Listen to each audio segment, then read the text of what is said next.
Hello! What is up with you mga guys? Ito na naman po ulit ako. Ako po si Kion. At kamusta? Isang linggo na naman po lumipas at ito na naman po tayo sa ating segment na pinamagatang A Little From The Heart.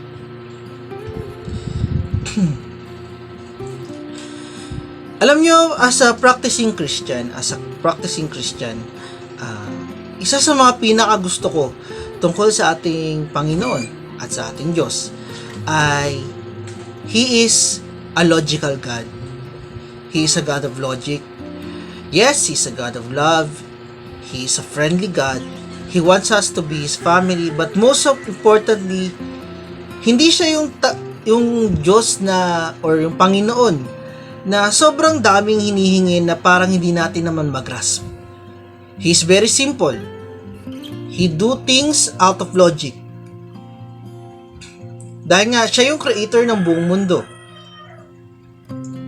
Kaya lahat ng bagay na ginagawa niya is very logical at tamang-tama lang para sa atin, para maintindihan nating maigi. It is said also in the Bible that one of the most creative things na ginawa niya to make us know that He is there is that He used physical creation to what? Demonstrate His power and divine purpose. And that's what we're talking today.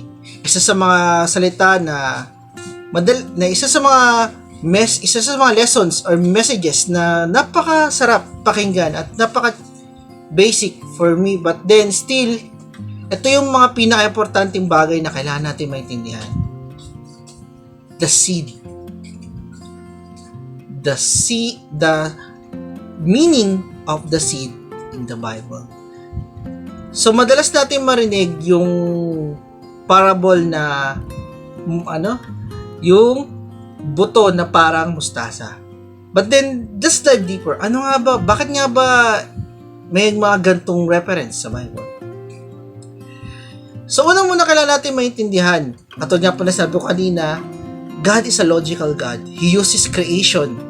Uses things He have created not just to show the beauty of the world, but also to explain His divine power and will. So hindi nilikha ang mga bagay na nakikita mo out of wala lang. Gusto lang niyang gumawa ng ganito, gumawa ng ganyan. But kung titignan po natin in a scientifically way, everything is so intricate, everything is so detailed, na pag may naurong lang na isang decimal point sa creation ng Diyos, baka hindi tayo nag-exist. Ganong kaganda, ganong kaeksakto ang design ng ating Panginoong Diyos. At what is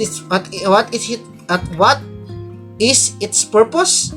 Para po maintindihan po natin ano po ang nais po malaman ng Diyos para po sa atin. Ano yung will niya? Ano yung divine power na meron siya? And sinabi din po sa Bible na isa sa mga pinaka-basic na salita na dapat natin maintindihan ay ang buto. Buto or binhi. So tignan natin ano nga ba ang meron sa mga bagay na ito, sa simpleng buto na importante na sinabi mismo na ating Panginoong Hesus na kung hindi nyo ito maintindihan, hindi nyo maintindihan yung iba. If you don't understand what it means, how come you can understand the rest? At dito magsisimula yung pag-describe ng ating Panginoong Hesus sa Kingdom of Heaven. What the Kingdom of Heaven is like. So una-una, what is the seed according to the Bible? There was a parable in Matthew chapter 13 na sinabi, the Kingdom of Heaven is like a seed. And in Luke chapter 8 verse 11, in-explain dito na ang seed ay ang salita po ng Diyos. It is the Word of God. So tignan natin, anong similarity ng seed sa Word of God? Kung titignan natin, ang seed po ay itinatanim at lumalago. Same thing. Ang salita po ng ating Panginoong Hesus, ang salita po ng Diyos ay itinatanim. Hindi po sa lupa, kundi sa atin. Sa pamamagitan ng paraan. in Job chapter 34 verse 3 and 4 sa pakikinig. Kung paano tayong kumakain at lumalasa sa pamamagitan ng ating mga dila, ay pinapakinggan naman natin ang salita ng Diyos sa pamamagitan po ng ating mga tenga. At ito po ay tinatanim sa atin. So, kung ang buto ay tinatanim sa lupa, saan naman tinatanim ang salita ng Diyos? Ang salita po ng Diyos ay tinatanim po sa ating mga puso. So, binanggit din po sa Gospels, nung in-explain po ang parables, or yung mga matatalinghagang salita na ginagamit natin Panginoong Hesus. So, para po sa hindi nakakaalam, nung panahon po ni Jesus, madalas po siyang gumagamit ng mga salita, o mga kwento, o mga detalye, na hindi mo pwedeng basta-basta bigyan ng meaning na literal. Na, halimbawa, itong sinasabi ko sa inyo, sinabi ng Panginoon Diyos, ang kaharian ng langit ay parang buto na tinanim sa lupa. Sa pagtanim pa tayo nagtanim ba tayo ng binhi sa lupa, yun ang kaharian ng Diyos? Hindi. So, tinignan natin. Ang kaharian ng Diyos ay parang salita na itinanim sa ating puso. Kaya tinatawag din tayong templo or panaligan ng Diyos o yung lugar kung saan napupunta ang Diyos or naninirahan ang Diyos. You are God's temple. You are God's house. Kaya nga po, sobrang ganda po ng bawat isa. Dahil ito po, yan. Kung nakikita mo sarili mo sa salamin, yan. Tignan mo maigi ang taong nasa salamin na yan. Hindi dito doon sa salamin niya sa bahay niyo or kung saan man, that person is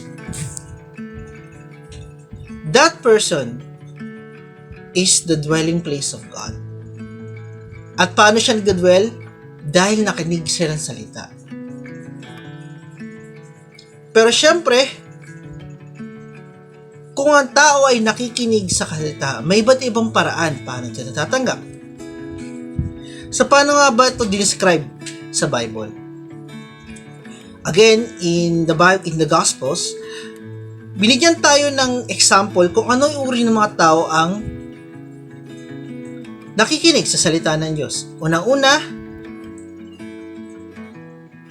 meron tayong 4 na uri ng puso or 4 na uri ng pananiman. Unang-una ay yung mga nalagay sa dakong daanan o sa tabi ng daan or sa pathway. Kung saan po tayo or kung sa lugar sa ating context ngayon sa kalsada na naisaboy lang yung binhi o yung buto sa kalsada.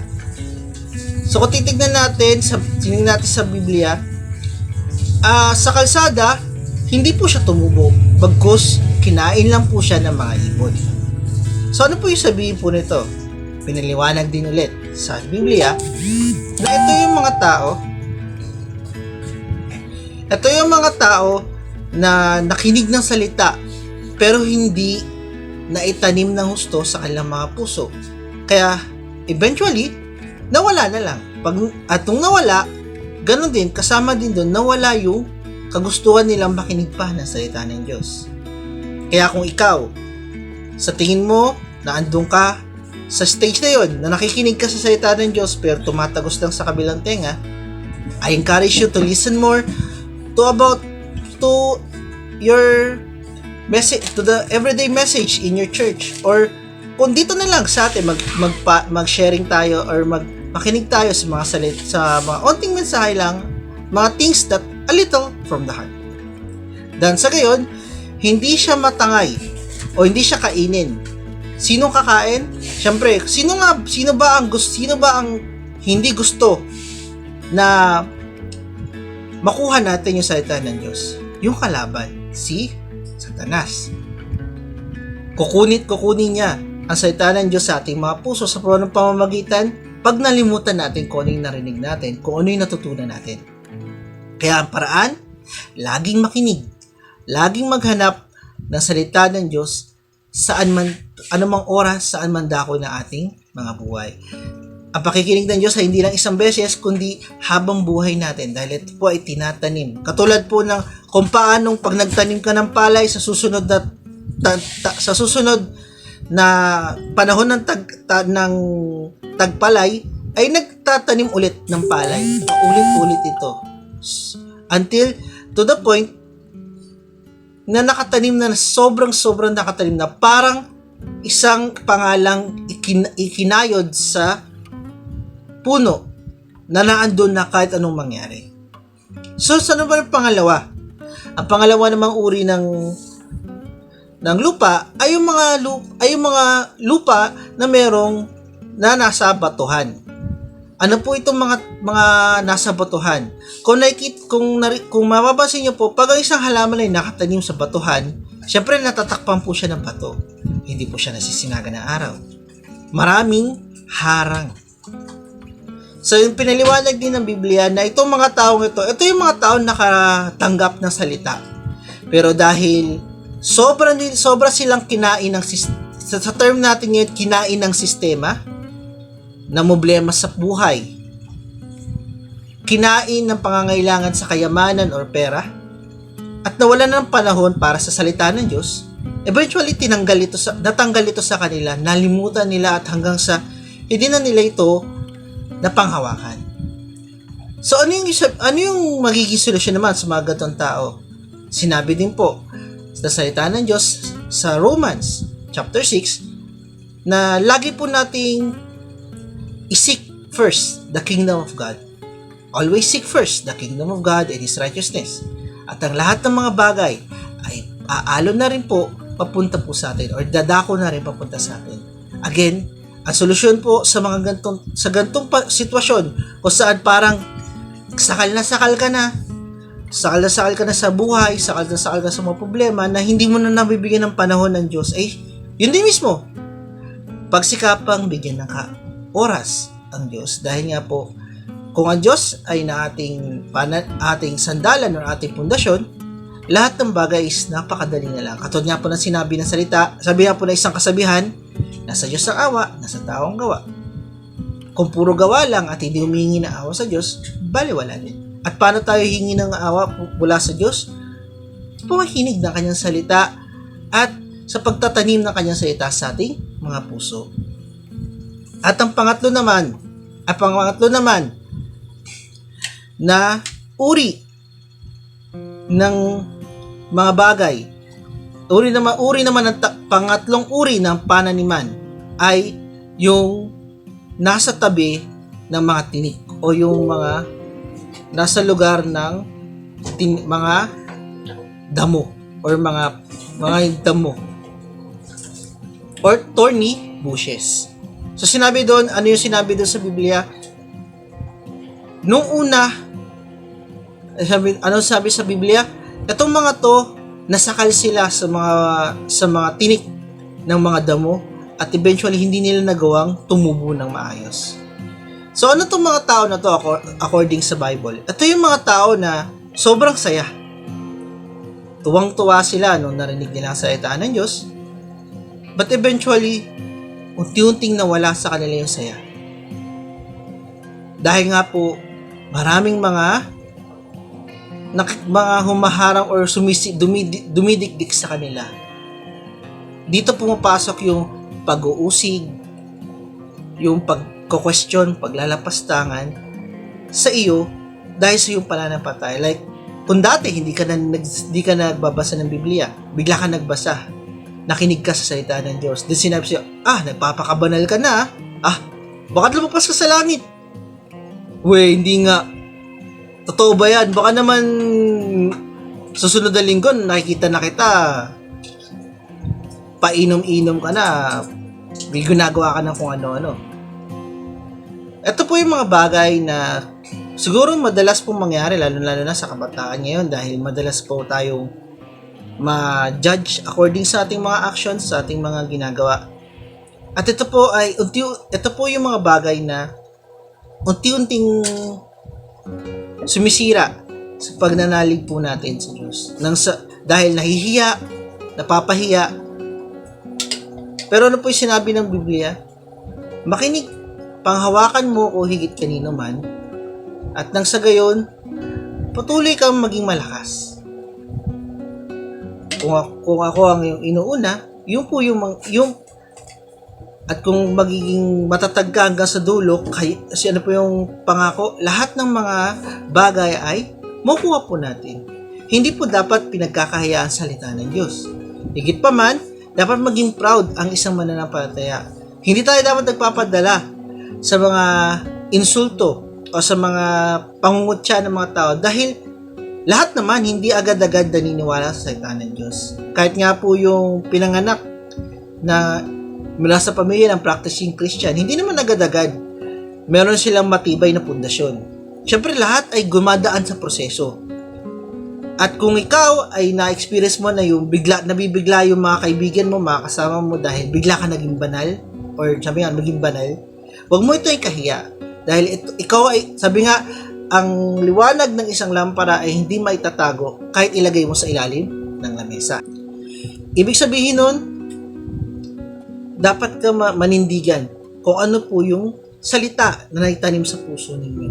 Dahil yun yung, higit pa man, hindi ikaw, kundi ang Diyos ang nangunguna at isa yumayabong sa bawat panahon. At ang pang-apat at pinakahuli na uri ng taniman ay syempre yung mabuting lupa o yung good soil. Etong tao naman na to, hindi niya nakakalimutan ng salita. Ito ay patuloy niyang pinag-aaralan, pinaghahawakan at paulit-ulit na pagbata sa pagtatanim nito sa kanyang puso ay unti-unting lumago at namunga. So itong pang-apat na to, malamang ito yung pinaka-importanting lupa. But at the same time, ito yung pinaka-mahirap. Kasi bakit? Tao lang tayo. Pwedeng bukas, pag nakinig ka ng salita ng Diyos, or ngayon, dahil linggo itong ating segment na to, pwedeng nakinig ka sa sermon sa inyong simbahan, pero paglabas mo, nakalimutan mo na. Pwede na namang nakinig ka, pero eventually, pag-uwi mo sa bahay, ang nakita mo ay mga bilis mo sa tahanan o mga problema mo sa school o sa trabaho. Eventually, hindi mo na nabigyan pansin yung napakinggan mo. O kaya naman, yes, nakinig ka, pero pagbalik mo sa labas, ay natatakot ka na mahusgahan na parang nagpapakabanita, parang hindi lalagpas ka na sa langit. Lahat ng ito ay napagdadaanan at pag ito ay napagtagumpayan, magiging ikaw na yung pang-apat na lupa na mamumunga. At higit pa man, ito yung importante na mamunga, magkaroon ng mabuting resulta ang salita ng Diyos na naitanim sa iyo. Kaya ito po yung importansya ng binhi. 'Di ba? Simple lang, isang buto, isang binhi. Pero importante pala. Ganto ang logic sa Biblia. This is how God is very logical. Na lahat ng mga bagay, yung kaliit-liitang binhi. O sabihin natin malaki, depende kung anong kinakain mo ngayon, mangga ba, mais, o bigas. Lahat ng yan ay ginagamit ng Diyos para ipaliwanag kung ano ang kaharian ng Diyos. At sa oras na ito, ang kaharian ng Diyos ay ikaw na nakikinig ng salita at hari nawa, nananatili ito sa iyong puso na pagtagumpayan mo yung tatlong masasamang uri ng taniman at ikaw yung naging mabuting lupa. At eventually, magkakaroon ng resulta yung salita sa buhay mo at ito yung matatawag nating bunga ng ating napag-aralan na salita ng Diyos. So, yun po. And eventually po, ano po yung isang bagay na meron sa isang buto? Ang buto po, para yumabong, kailangan pong mamatay. Kailangan matanggal po yung outer layer para yung magandang binhi o yung magandang mga binhi sa loob ay eventually makalabas. Mahirap manindigan sa salita ng Diyos, lalo na kung ikaw ay hindi, ikaw yung taong kakasimula mo palang mag-aral ng salita ng Diyos, manalangin, pumunta sa simbahan. Kahit ikaw yung matagal na nananampalataya, syempre sa pag-yabong ng panahon, pag-iral ng panahon, maraming mga bagay na pwedeng sumakal or humarang sa iyong pananampalataya. Pero higit pa man yung importante, ikaw na kaharian ng Diyos, ikaw na tahanan ng Diyos, kailangan manatili sa salita ng Diyos na parang binhi na itinanim ng malalim na malalim, hindi sa lupa, kundi sa iyong puso. Yun lang po ang ma-share ko sa oras na to. So, sa susunod na pagkikita po natin, after po nating matanim ang salita ng Diyos sa ating mga puso, ano naman susunod natin gawin? Paano natin makukuha yung bunga na sinasabi natin? So, kilalanin natin ang bawat isa. At paano nga ba nagkakaroon ng pananampalataya? At pagkaroon nagkakaroon ng bunga ang pakikinig natin sa salita. So, yun lang po. Ito po ang segment natin ngayon, A Little from the Heart. Muli, ako po si Kuyon. Salamat sa mga nakikinig at sa mga nakaantabay pa rin. Click subscribe and like the video and share na po din natin nang sa gayon patuloy po makinig po ang bawat isa sa mga maliliit na bagay na gusto kong i-share sa bawat isa. You can share your experiences in the comment section sa mga bagay na natututunan nyo sa araw-araw, kung paano natatanim ang puso natatanim ang salita ng Diyos sa puso ng bawat isa. Muli, salamat po. Yan, pwede na po kayong makaalis. Tapos